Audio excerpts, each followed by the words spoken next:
Rappelons-nous la parabole de saint François d'Assise sur la joie parfaite.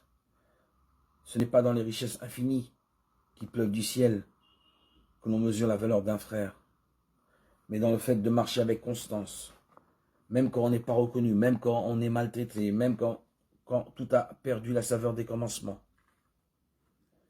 Tous les saints sont passés par cette vallée obscure. Et nous ne nous scandalisons pas si en lisant leur journal, nous entendons le récit de soirées de prière apathiques, vécues sans goût. Nous devrons apprendre à dire, même si toi, mon Dieu, tu sembles tout faire pour que je cesse de croire en toi, je continue à te prier. Les croyants n'ont jamais à prier. Parfois, la prière peut se ressembler à celle de Job, qui n'accepte pas que Dieu le traite injustement. Il proteste et le prend à partie. Mais bien souvent, protester devant Dieu est aussi une façon de prier.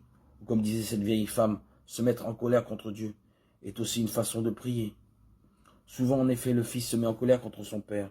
C'est une manière d'entrer en relation avec son père, parce qu'il le reconnaît comme père. Il se met en colère.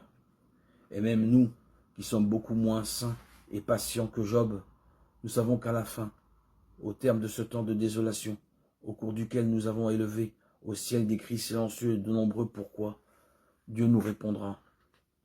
N'oublions pas la prière du pourquoi. C'est la prière que font les enfants quand ils commencent à ne pas comprendre les choses. Et les psychologues appellent cela l'âge du pourquoi. Parce que l'enfant demande à son père, papa, pourquoi? Papa, pourquoi? Papa, pourquoi? Mais attention, l'enfant n'écoute pas la réponse du père. Le père commence à répondre et l'enfant arrive avec un autre pourquoi. Il veut seulement attirer sur lui le regard de son père. Et quand nous nous mettons un peu en colère contre Dieu et que nous commençons à dire pourquoi, nous attirons le cœur de notre père vers notre misère, vers nos difficultés, vers notre vie.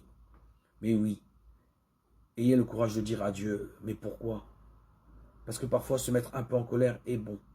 Parce que cela réveille cette relation du fils, de fils à père, de fille à père que nous devons avoir avec Dieu.